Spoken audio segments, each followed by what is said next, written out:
Assalamualaikum warahmatullahi wabarakatuh.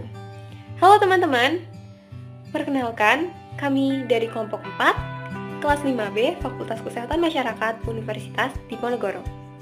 Di video ini, kami akan menjelaskan mengenai pola konsumsi makanan pada masyarakat pesisir.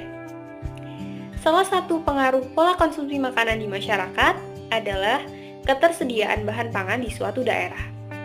Kebutuhan pangan masyarakat antara satu daerah dengan daerah lainnya pastilah memiliki berbagai perbedaan, termasuk pada masyarakat daerah pesisir. Frekuensi makan akan menentukan jumlah makanan yang masuk ke dalam tubuh seseorang.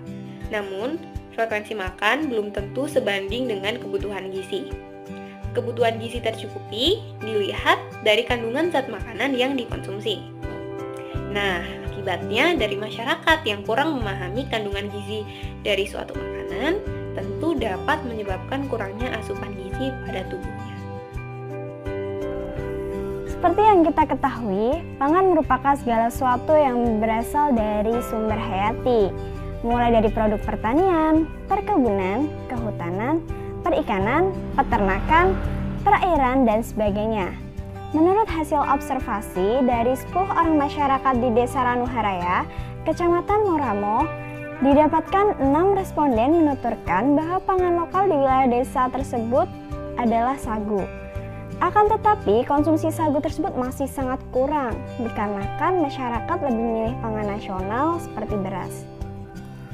Pada umumnya, masyarakat tersebut mengkonsumsi pangan lokal hanya sebatas keinginan saja loh.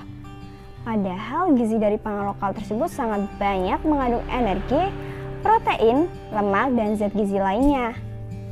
Berdasarkan pernyataan sebelumnya, dapat diketahui bahwa masyarakat pesisir ini memiliki pengetahuan gizi yang kurang terhadap pangan yang dikonsumsi.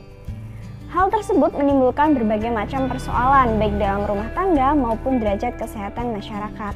Terdapat beberapa faktor penyebab yang berpengaruh terhadap pola konsumsi makanan pada masyarakat. Yang pertama, pengetahuan gizi. Pengetahuan gizi yang kurang biasanya disebabkan karena tingkat pendidikan yang relatif rendah, kurangnya pemahaman informasi, serta kurangnya minat membaca buku atau literatur lain. Yang kedua, tingkat pendapatan keluarga. Pendapatan keluarga merupakan faktor penentu utama dari perilaku rumah tangga dalam melakukan konsumsi pangan. Pendapatan keluarga yang meningkat akan membuka peluang untuk dilakukannya diversifikasi konsumsi, serta membawa perubahan positif kualitas bahan pangan pokok dalam meningkatkan gizi keluarga. Yang ketiga, pola konsumsi. Pola konsumsi merupakan suatu cara atau usaha pengaturan jumlah dan jenis bahan pangan yang ditujukan untuk menjaga kesehatan. Pola konsumsi yang tidak seimbang akan berpengaruh terhadap status kesehatan masyarakat di suatu wilayah. Yang keempat, tingkat kecukupan energi. Tingkat kecukupan energi menunjukkan bahwa asupan atau konsumsi bahan pangan sudah sesuai dengan kebutuhan harian.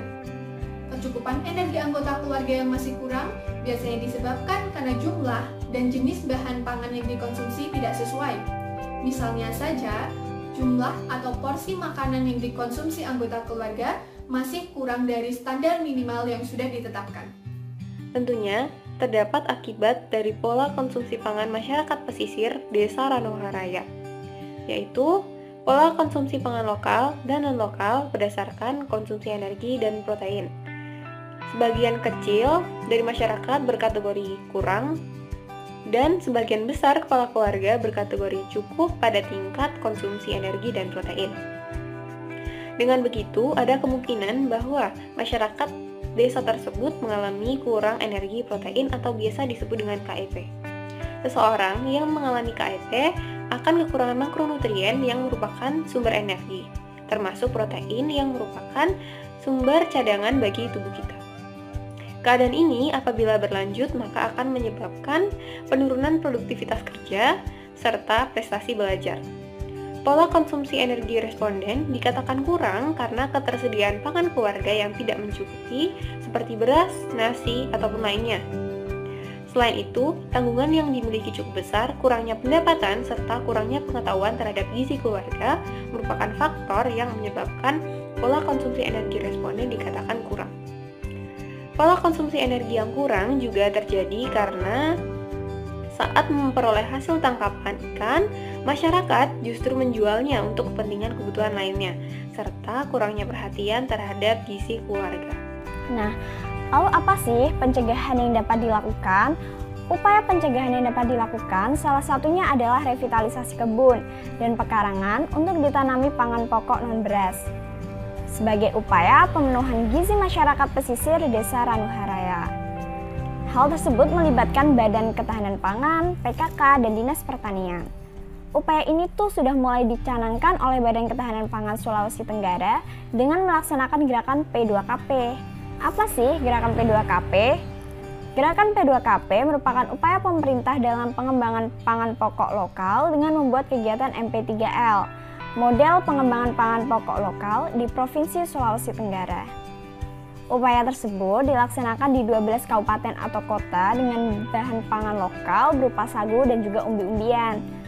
Produk yang dihasilkan berupa tepung, sagu, kasuari, kambose, dan kabuto. Kemudian, implementasinya akan dibuat kegiatan promosi P2KP dengan pembuatan brosur atau leaflet pangan lokal dengan judul Kearifan Lokal Sulawesi Tenggara, pameran-pameran, serta melalui lomba cipta menu B2SA, beragam, bergizi, seimbang, dan aman. Selain itu, dilakukan pengaktifan fungsi puskesmas di daerah Kecamatan Moramo guna memberikan penyuluhan tentang pengetahuan gizi pangan di Desa Ranuharaya, baik itu pangan lokal maupun non-lokal. Sekian materi yang dapat kami sampaikan, semoga bermanfaat ya. Wassalamualaikum warahmatullahi wabarakatuh.